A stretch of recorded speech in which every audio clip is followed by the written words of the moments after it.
Yung buhok ni ma'am, kukuha na tayo ng madami gamit. Pero yung sakto lang para hindi nasasayang sa lagayan. Tapos, itong number 1 na gamot, kahit pa paano makapal pa yung mukha ko, ay makapal pa yung kamay ko.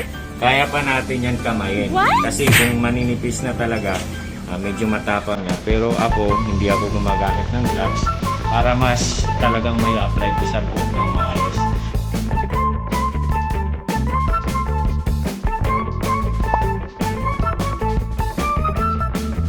Massage natin yung buhok parang talaga hanggang kasingit-singitan makarating niya. Tapos solve na yung sobra sa dulo kasi marami yung dito lagi nagka-problema.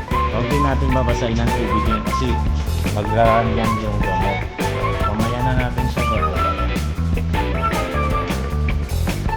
Hindi ko nakita yung ganitong technique pero naisip ko po kasi halos lahat ng gawa ko ay wala akong back job.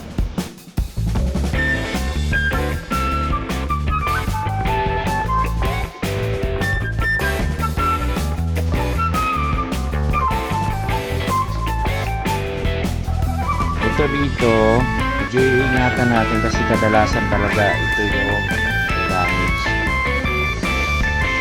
Mabilis madamage yung area na yun.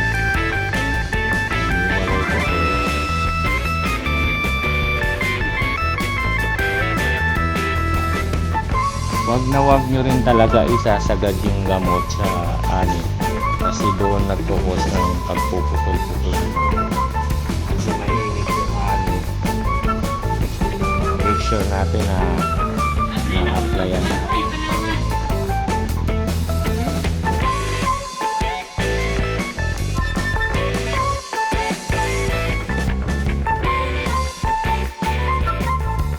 Lalagay natin ng manonood. Nag-apply din kami. Bakit pa ulit-ulit yan minamasa?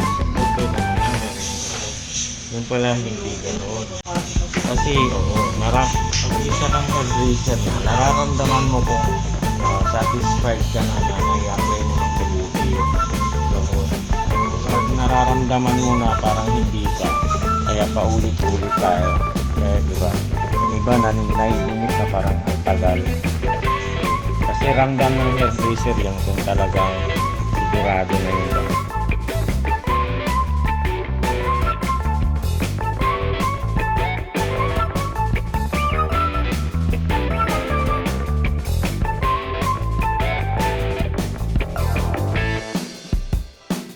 Ayan po, tapos na tayo mag-apply.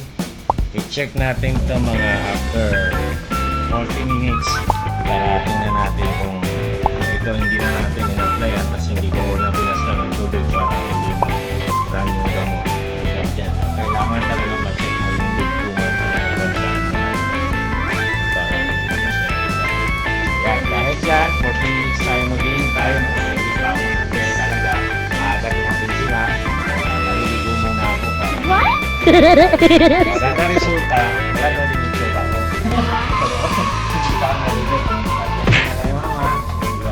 Kayo. Oops, ligo muna. Check na natin yung buhok niya.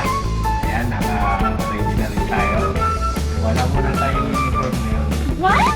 Hindi pa naman tayo fully ready. I-check na po natin yan. Meron na tayong 40 minutes. Isa-isayin pa rin natin. Section pa rin natin.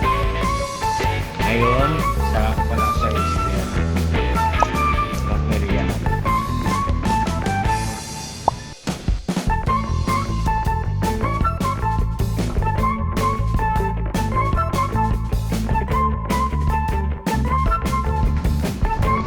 Ayan,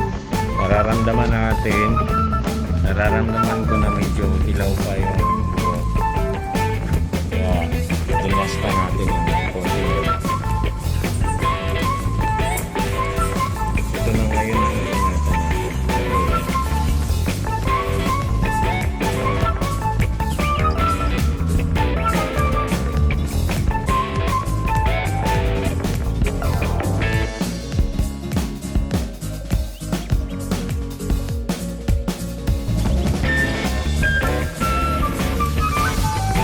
Okay na siya. Na-strand test na natin. At parang babad nito is isang oras lang. Pero depende pa rin sa buhok kung pwede na o hindi pa. Kasi strand test, babase ka pa rin sa strand test. So okay na siya. Ready na tayo magpaglaw. Wala na.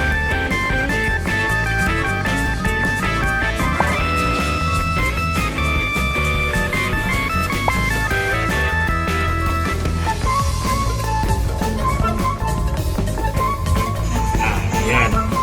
Kailangan banlaw na mabuti kasi pag may natirang damo, na-plancha mo yun, yan, posible din magkaputol-putol yung buhok ng customer. Yan, hanggang sa clear na yung tubig. Okay, kasi na tayo mag-plancha.